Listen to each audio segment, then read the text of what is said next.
Bapa di dalam surga, kami sungguh bersyukur, kami berterima kasih Tuhan untuk kesempatan Tuhan berikan untuk setiap kami boleh datang bersama-sama untuk mengikuti ibadah Tuhan. Kami juga berterima kasih, kami juga bersyukur kalau hari ini kami boleh bersama-sama mendengar firman Tuhan, mempercakapkannya bersama-sama. Kami berdoa kiranya Tuhan Roh Kudus memberikan kami hati yang mengerti dan juga hati yang taat untuk melakukan firman-Mu di dalam kehidupan kami. Oleh sebab itu kami berdoa ya Tuhan Roh Kudus, Engkau menguasai hati dan pikiran kami, supaya pikiran dan hati kami tunduk di bawah pikiran Kristus. Memampukan kami mengerti, memahami, dan melakukan firman di dalam kehidupan kami. Demi Yesus Tuhan kami mengucap syukur dan berdoa. Amin. Shalom, selamat pagi Bapak Ibu yang dikasihi Tuhan Yesus Kristus. Hari ini tema khotbah kita, tema ibadah kita adalah keselamatan gratis, tapi bukan murahan ya Bapak Ibu ya. Kita akan sama-sama membaca bagian Alkitab kita di dalam surat Efesus pasal yang kedua.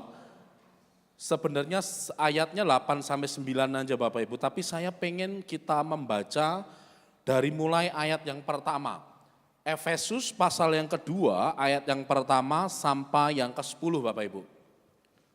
Kalau sudah menemukan kita akan baca bersama-sama.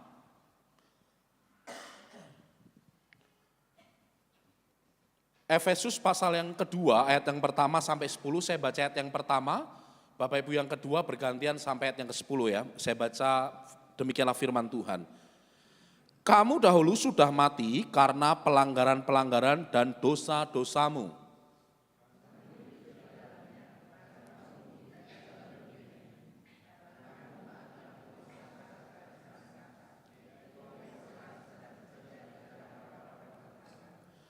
Sebenarnya dahulu kita semua juga termasuk di antara mereka ketika kita hidup di dalam hawa nafsu daging dan menuruti kehendak daging dan pikiran kita. Pada dasarnya kita adalah orang-orang yang harus dimurkai sama seperti mereka yang lain.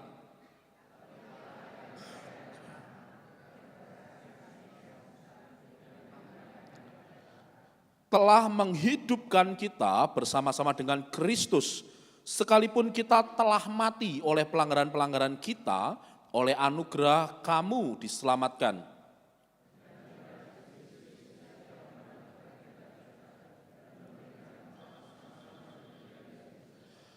Supaya pada masa yang akan datang, ia menunjukkan kepada kita kekayaan anugerahnya yang melimpah-limpah, sesuai dengan kebaikannya terhadap kita dalam Kristus Yesus.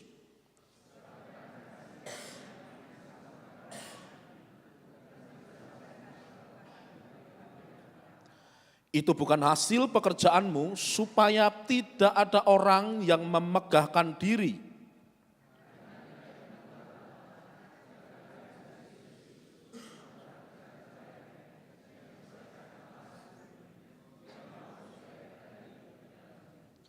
Demikian jauh pembacaan Alkitab kita Bapak Ibu, berbahagialah mereka yang mendengar firman Tuhan dan terlebih lagi melakukannya di dalam kehidupan kita.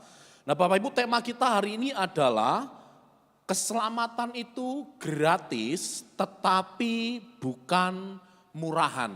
Nah Bapak Ibu, kalau kita mendengar kata gratis, biasanya yang kita pikirkan apa Bapak Ibu? Kalau dengar kata gratis, biasanya apa? Di Malang itu ada satu toko pakaian gitu Bapak Ibu, saya pernah datang, karena di balihonya tuh ada beli celana dapat baju baru gitu Bapak Ibu. Wah buy one get one nih lumayan lah ya, bajunya gratis gitu kan. Saya masuk, saya nggak beli pada waktu itu, cuma penasaran aja, saya tanya ke masnya yang jaga gitu. Mas boleh lihat bajunya nggak? Waktu bajunya dikeluarkan itu baju keluaran tahun 2005 Bapak Ibu. Gratis makanya gitu ya. Lah Bapak Ibu kalau kita dengar kata gratis kan begitu ya Bapak Ibu ya. Kata gratis itu selalu identik dengan barang-barang yang lama. Atau barang yang sudah tidak bisa dipakai atau barang cacat produksi. Biasanya kakak gitu kan punya baju, daripada bajunya dibuang, sayang masih bisa dipakai. Dikasih siapa? Adiknya gitu ya, sayang soalnya mau dipakai. Nah ketika kita mendengar kata gratis itu seringkali yang ada di dalam pikiran kita itu langsung mikir ini berarti sesuatu yang murahan. gratis yang cacat produksi sehingga ya kita berpikir ya wes lah namanya aja gratis. Berarti memang ini sebenarnya barang nggak layak dipakai kok. Bapak Ibu kalau itu menjadi pikiran kita ketika kita mendengarkan tentang keselamatan itu gratis, berarti kita sedang gagal paham Bapak Ibu. Keselamatan itu gratis Bapak Ibu karena memang tidak ada satupun orang itu yang mampu untuk membeli keselamatan itu. Bukan karena barang murahan Bapak Ibu. Karena itu sesuatu yang sangat mahal, karena itu sesuatu yang tidak akan mungkin bisa diusahakan, karena itu sesuatu yang tidak akan mungkin kita bisa tebus dengan apapun, makanya itu diberikan secara gratis buat setiap kita. Bapak Ibu boleh bilang sama-sama dengan saya, keselamatan diberikan gratis buat saya. Diberikan gratis buat kita Bapak Ibu, keselamatan itu bukan berarti tidak dibayar.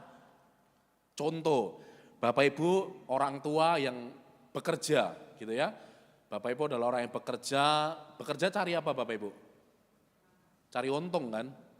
Ya berarti Bapak Ibu cari saya setiap hari. Ya kan Bapak Ibu kerja cari untung kan? Bapak Ibu cari untung, ya jangan untung, cari duit lah ya. Nama saya disebut mulai. Bapak Ibu cari duit, kemudian duit itu nanti diubah jadi makanan. Dan disediakan untuk keluarga. Betul Bapak Ibu? Bapak Ibu pernah nggak anak Bapak Ibu waktu jam makan gitu ya, datang gitu. Papa yang terhormat dan maha mulia, tolong sediakan makanan buat aku. Ada nggak begitu Bapak Ibu?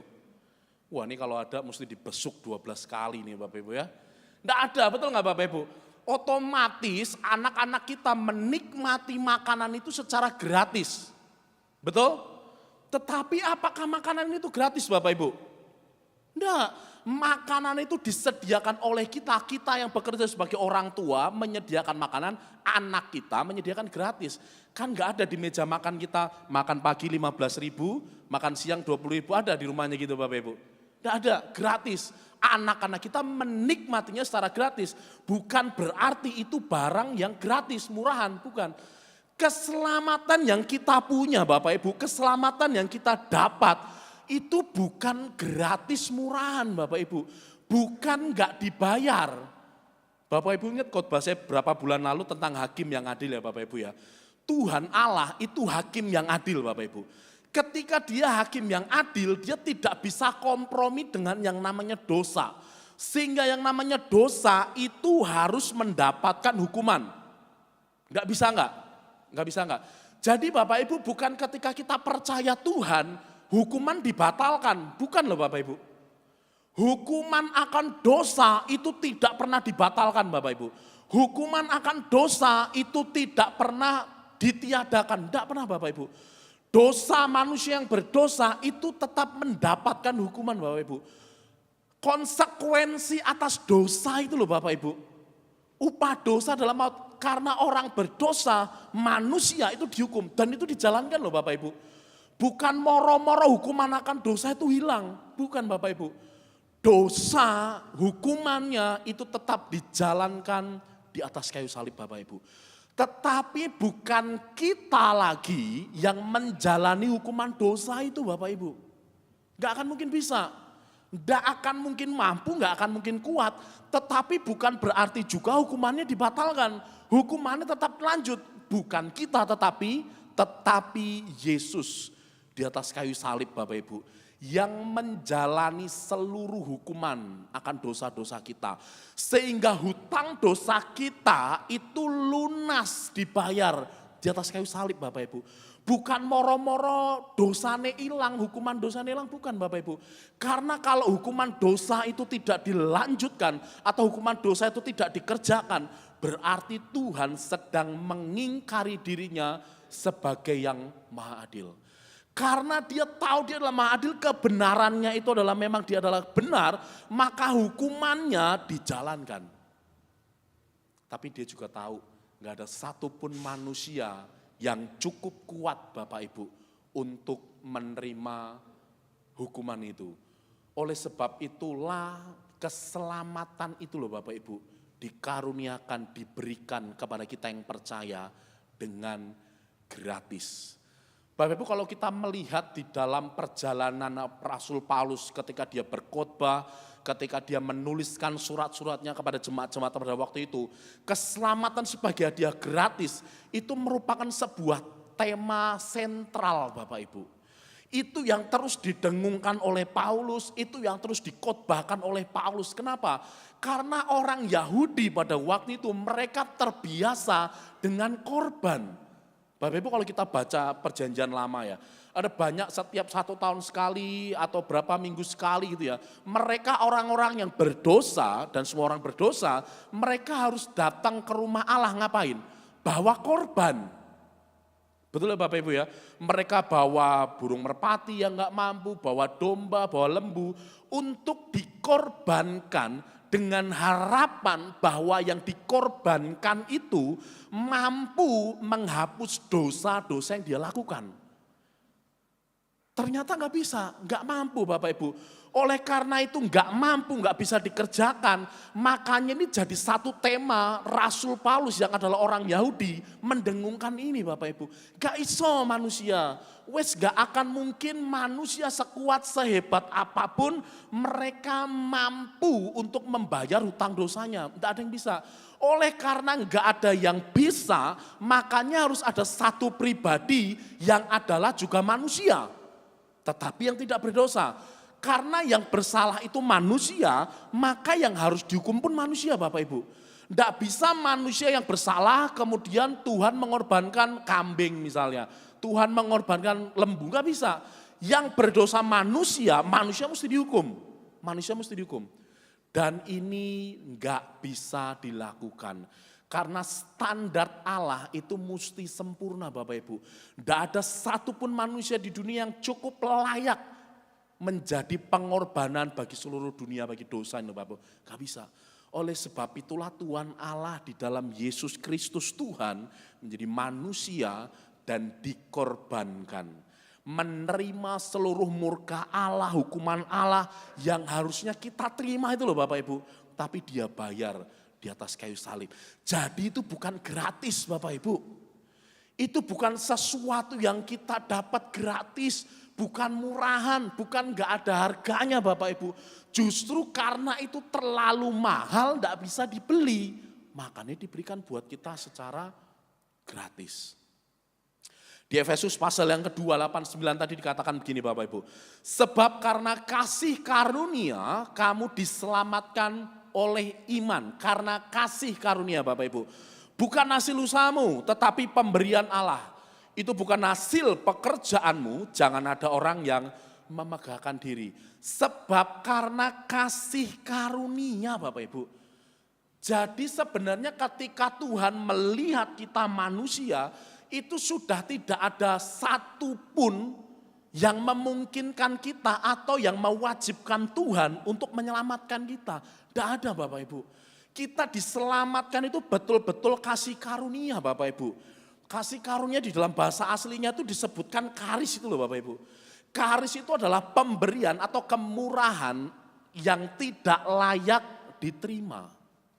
Bapak Ibu ingat saya pernah sampaikan ilustrasi ketika satu kali Bapak Ibu naik mobil gitu ya mau ke gereja.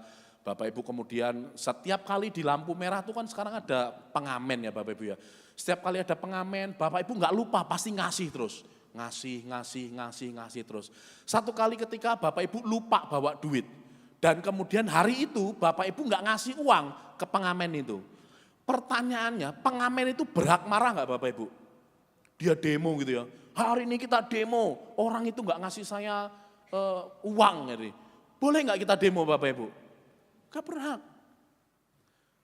Bapak Ibu Tuhan sebenarnya berkewajiban memberikan kepada kita keselamatan nggak sih Bapak Ibu? Dia nggak berkewajiban Bapak Ibu. Dia yang tidak memiliki kewajiban tetapi dia memberikan. Kita itu sebenarnya nggak punya hak Bapak Ibu. Kita yang tidak punya hak tapi menerima. Lah itu loh karis Bapak Ibu. Jadi kalau Bapak Ibu kalau setiap kita berpikir bahwa ya karena memang saya layak kok. Saya ini dari lahir ceprot loh saya di gereja.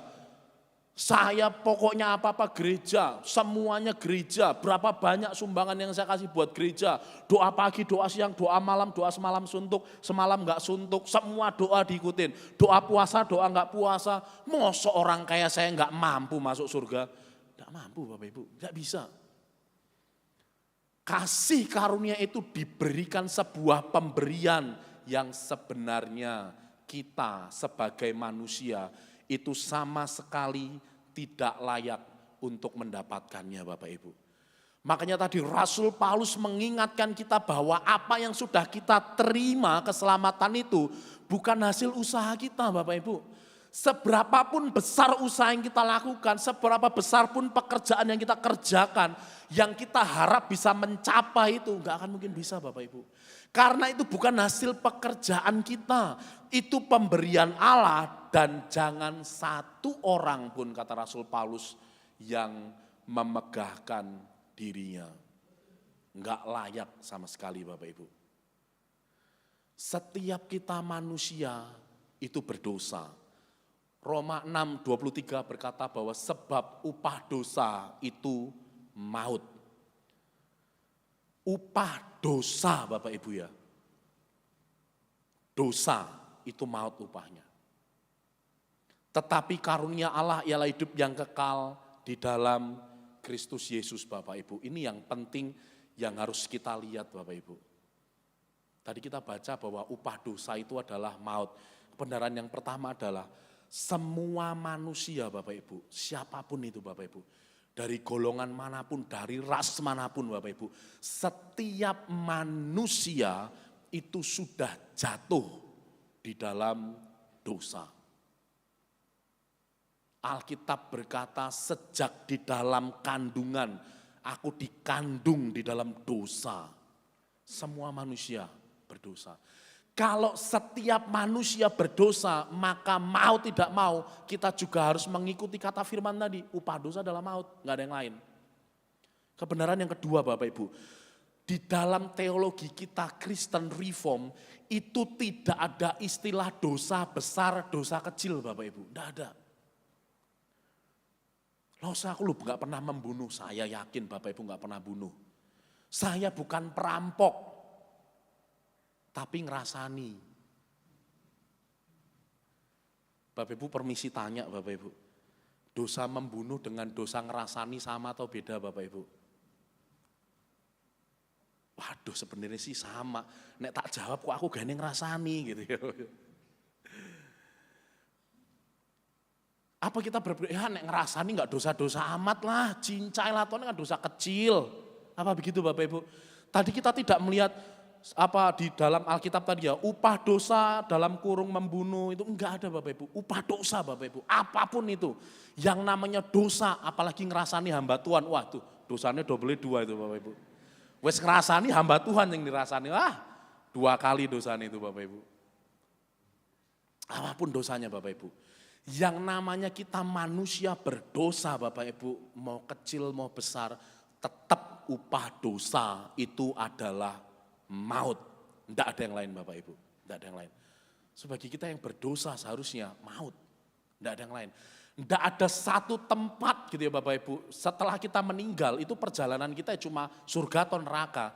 Tidak ada tempat-tempat tengah-tengahnya surga dan neraka. Oh ini khusus tempat untuk yang dosanya kecil kok. Ngerasani itu ya nggak di surga, nggak di neraka. Di tengah-tengah gitu nggak ada Bapak Ibu. Tidak ada.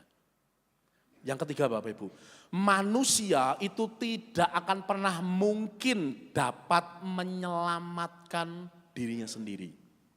Tidak akan mungkin, siapapun itu.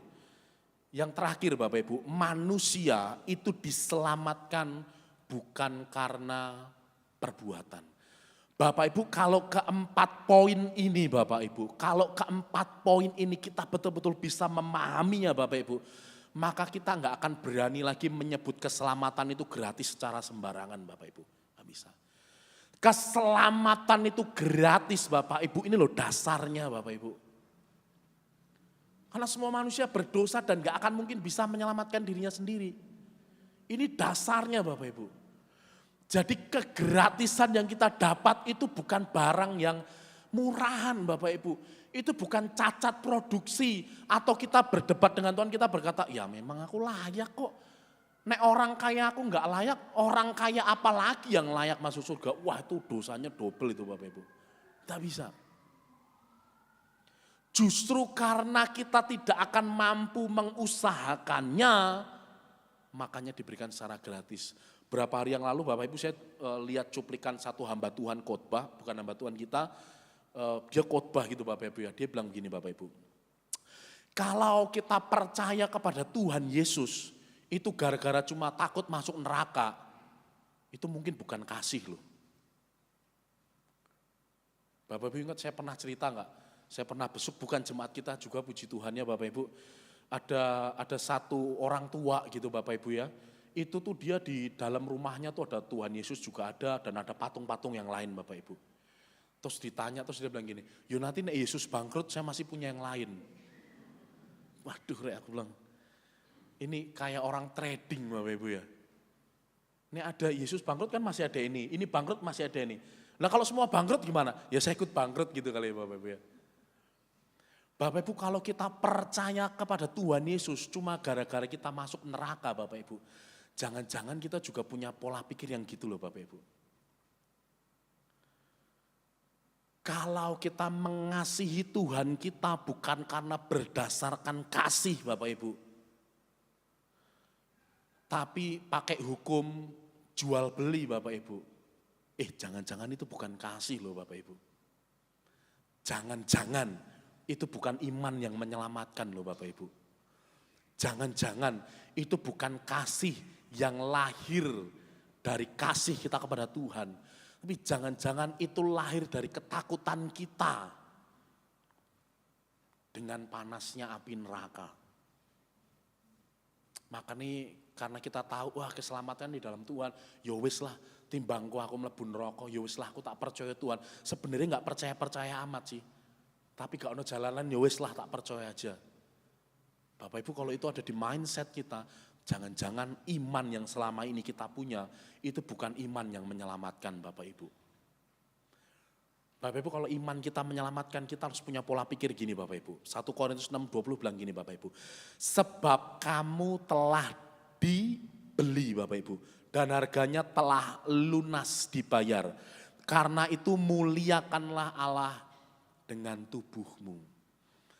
Bapak Ibu sebelum kita percaya kepada Tuhan Yesus sebagai Tuhan dan Juru Selamat Bapak Ibu, kita itu adalah budak dosa, hamba dosa.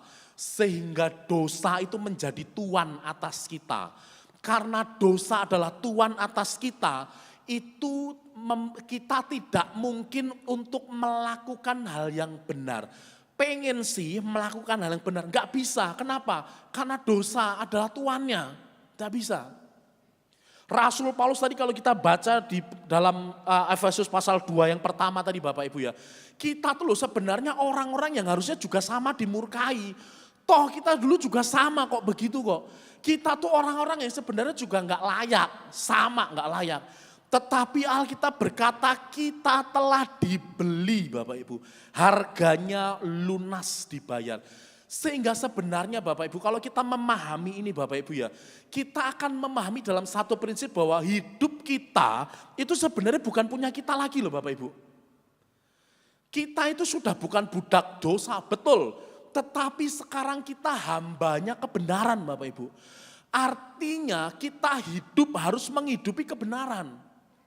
Bapak Ibu budak pada zaman dahulu ya Bapak Ibu yang namanya budak ya. Budak boleh kerja enggak? Boleh. Bahkan beberapa kasus budak itu ada yang jadi dokter loh Bapak Ibu. Boleh. Budak boleh enggak jadi orang kaya? Boleh. Budak boleh. Tetapi tetap yang namanya budak itu enggak bisa punya kebebasan. Karena terikat dengan tuannya. Bapak Ibu bukannya kita juga sama ya sebenarnya Bapak Ibu ya.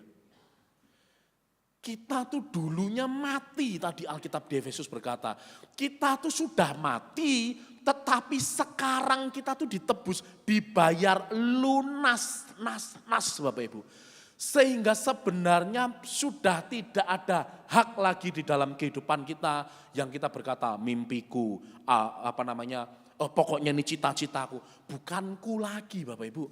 Tetapi apa yang menjadi cita-cita Tuhan dalam kehidupan kita?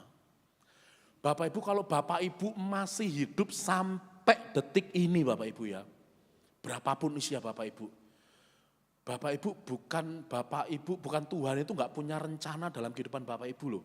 Saya tuh agak terganggu dan agak geli kalau ada orang yang ngomong gini Bapak Ibu. Ya kita tuh masih hidup kan kita tuh ngantri untuk dipanggil Tuhan. Emang Tuhan nggak sepunya pekerjaan itu ya Bapak Ibu ya?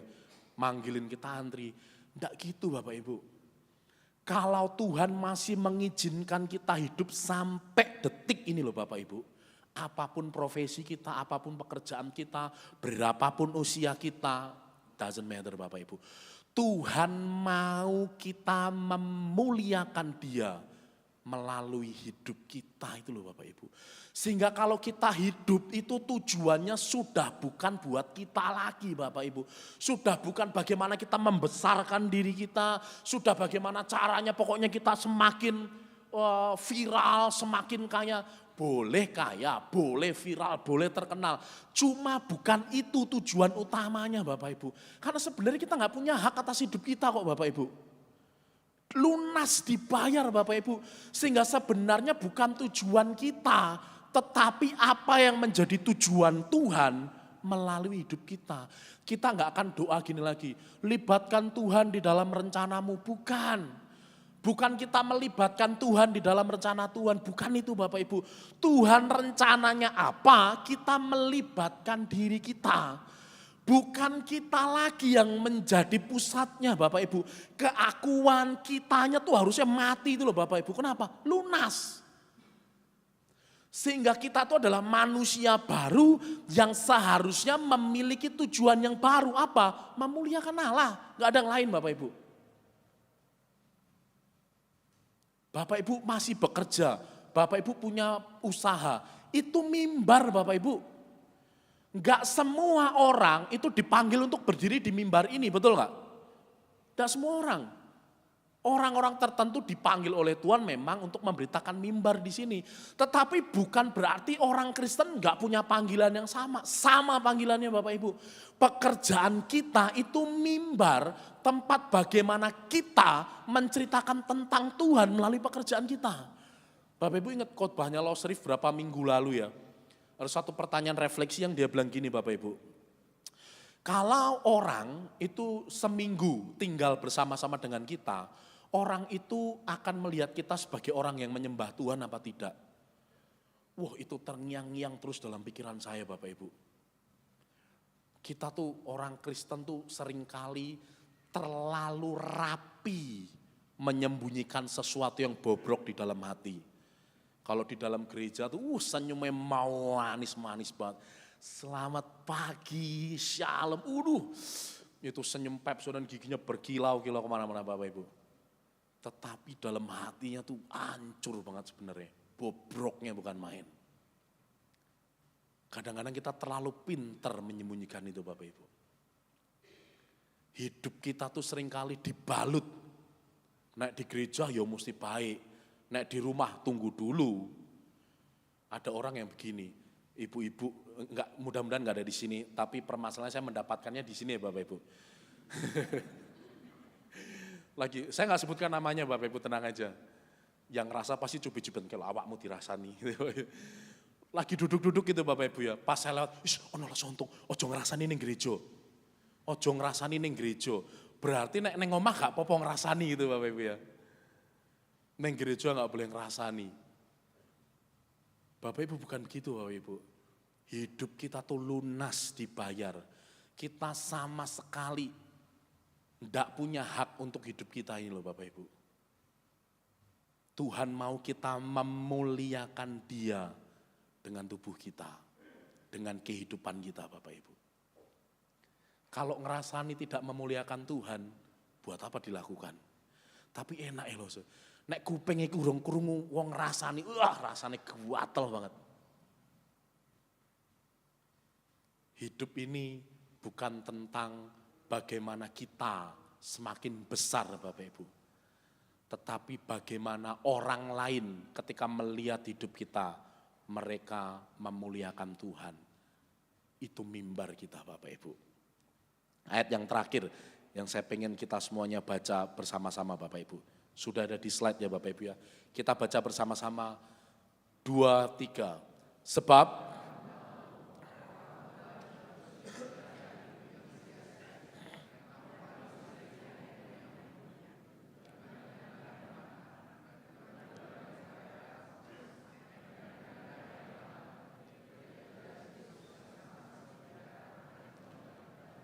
dan tak bercacat Bapak Ibu.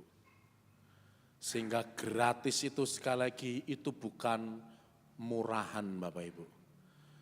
Bapak Ibu mau kaya sekaya apapun Bapak Ibu.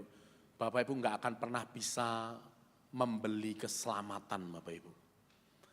Bapak Ibu mau seterkenal apapun, Bapak Ibu tidak akan pernah bisa menukarkan keterkenalanmu dengan keselamatan Bapak Ibu. Karena itu dibeli, dibayar bukan dengan barang yang fana, tetapi dengan darah Kristus Bapak Ibu. Yang seperti darah anak domba yang tak bernoda dan tak bercacat Bapak Ibu. Ketika Tuhan mati di atas kayu salib, Dia berkata sudah selesai. Itu sampai titik darah penghabisan loh Bapak Ibu. Ingat waktu prajurit nusuk lambungnya Tuhan gak Bapak Ibu? Itu yang keluar bukan lagi darah Bapak Ibu. Darah wis habis. Yang keluar air loh Bapak Ibu. Itu lunas di atas kayu salib Bapak Ibu. Tidak ada orang yang mampu melakukannya. Dan dia bayar lunas di situ. Itu bukan murahan.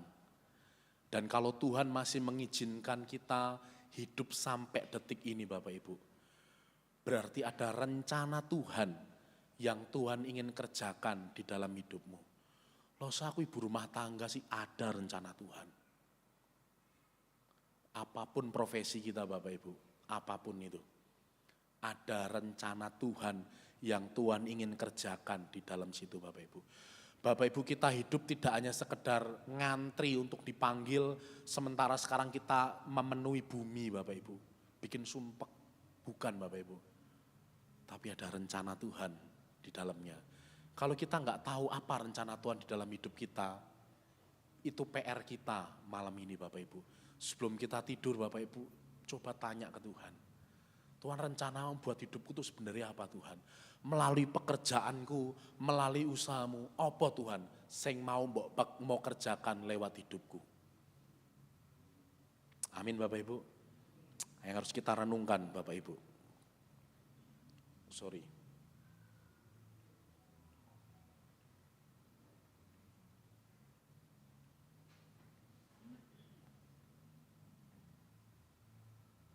Yang harus kita renungkan Bapak Ibu. Yang pertama, Tuhan sudah membeli kita dan itu lunas dibayarnya Bapak Ibu.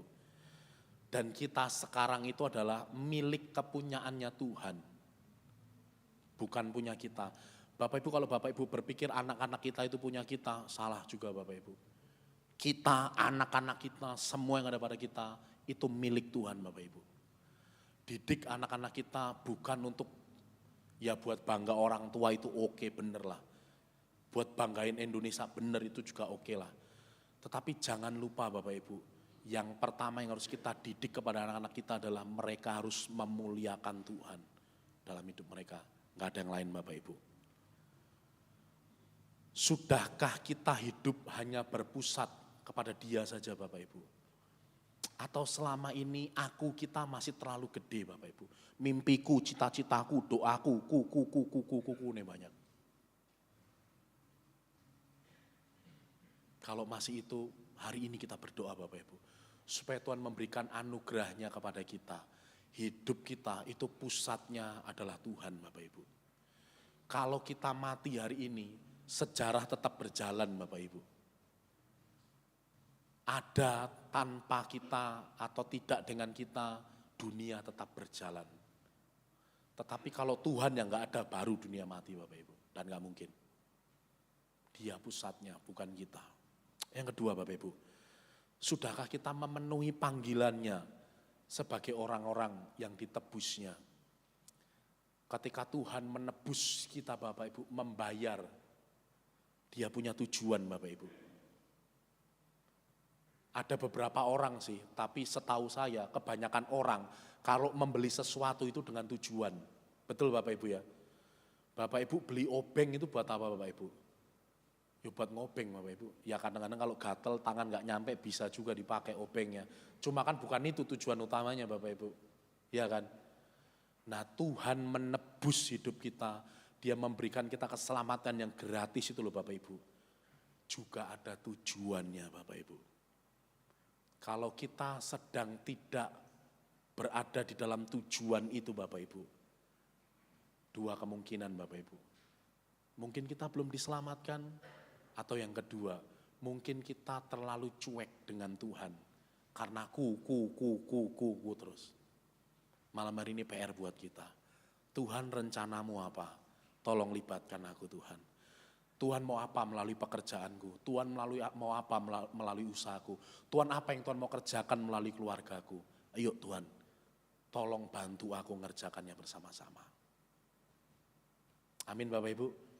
Saya mengajak setiap kita untuk ada satu pujian yang Bapak Ibu. Yang saya ingin untuk kita menyanyikan pujian ini bersama-sama Bapak Ibu. Saya mengajak setiap kita untuk bersama-sama bangkit berdiri.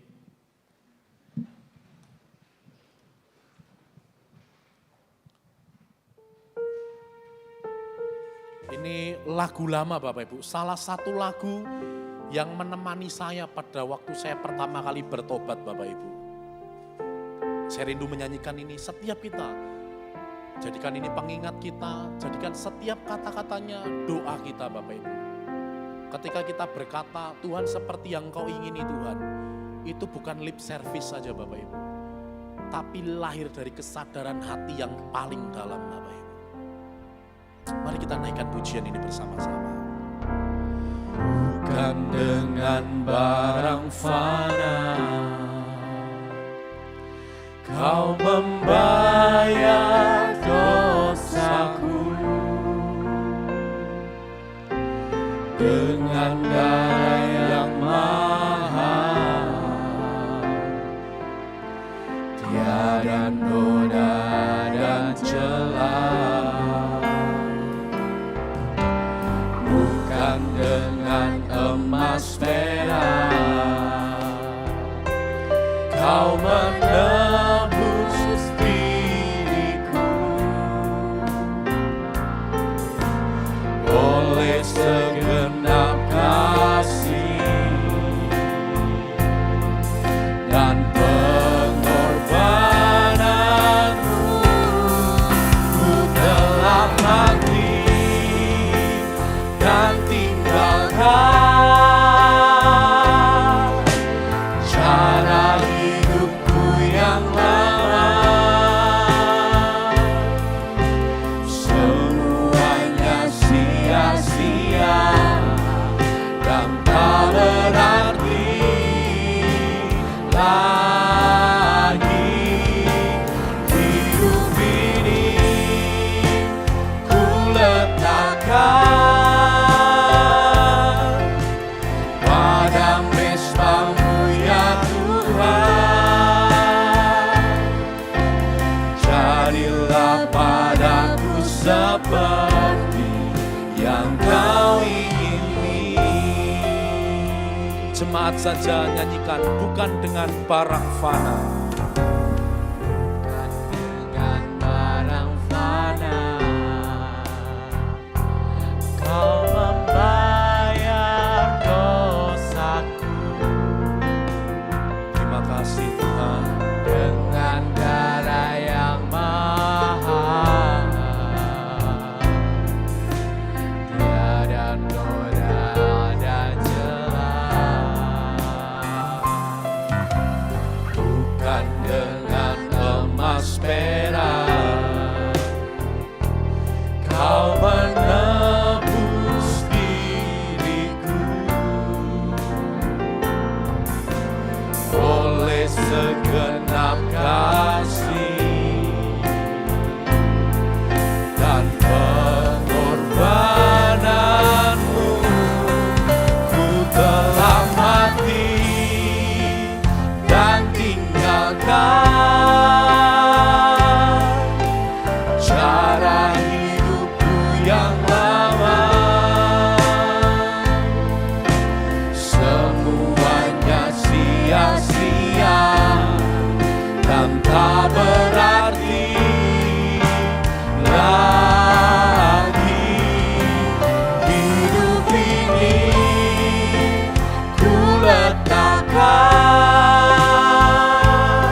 mesbah-Mu ya Tuhan. Jadilah padaku seperti yang Kau ingini. Jemaat saja bersama-sama naikkan ref pujian ini. Ku telah mati dan tinggalkan. Ini doa kami Tuhan. Cara hidupku yang Kami telah mati dan lama. meninggalkan hidup kami yang lama. Semuanya sia-sia dan tak berarti. Biar pujian ini menjadi doa kami Tuhan. Kami meletakkan hidup kami di atas mesbah-Mu ya Tuhan. Pakai hidup kami Tuhan pada mesbah-Mu ya Tuhan. Jadilah padaku seperti yang Kau ingini. Bapa di dalam surga, kami berdoa Tuhan, biar kata-kata seperti yang Kau ingini Tuhan, ini betul-betul lahir dari hati kami yang paling dalam Tuhan. Kami hidup tapi sesungguhnya bukan kami yang hidup Tuhan. Kami minta maaf Tuhan, kalau selama ini kami hidup untuk diri kami sendiri Tuhan. Kalau selama kami hidup tentang kami Tuhan. Hari ini kami menyadari bahwa keselamatan gratis itu loh Tuhan, itu bukan murahan Tuhan. Itu bukan barang yang tidak layak pakai Tuhan. Itu dibayar lunas dengan darah yang mahal Tuhan. Begitu mahal yang Kau lakukan di atas kayu salib buat kami Tuhan. Hari ini kami minta ampun Tuhan. Kalau selama ini hidup tentang kami Tuhan. Kalau selama ini kami bekerja tentang kami maafin kami Tuhan. Sungguh biar pujian ini menjadi ungkapan hati kami paling dalam Tuhan. Biar kami bersungguh-sungguh meletakkan hidup kami ini loh Tuhan di atas mesbah-Mu Tuhan. Jadi persembahan buat-Mu Tuhan. Yang harum Tuhan. Apapun rencana-Mu Tuhan. Libatkan kami Tuhan. Libatkan kami Tuhan. Ini bukan tentang rencana kami, bukan tentang rancangan kami Tuhan. Tapi apa yang ingin Tuhan kerjakan dalam hidup kami, melalui hidup kami Tuhan. Roh Kudus bantu kami, untuk kami jadi orang-orang yang taat. Apapun yang Kau katakan, apapun yang Kau firmankan, kami siap melakukannya Tuhan. Sekalipun itu mungkin rugi buat kami Tuhan. Tapi kalau itu menyenangkan Kau, bantu kami Tuhan untuk kami melakukannya ya Tuhan. Kami berterima kasih ya Tuhan Roh Kudus. Karena Kau senantiasa menolong kami, membimbing kami. Untuk kami menjadi orang-orang yang menghidupi firman-Mu di dalam kehidupan kami. Kami berdoa firman yang sudah kami dengarkan ini Tuhan, terus terngiang-ngiang di dalam hati dan pikiran kami. Kami hidupi di dalam kehidupan kami. Demi Yesus Tuhan kami ucap syukur dan berdoa. Amin. Terima kasih, silakan duduk Bapak Ibu.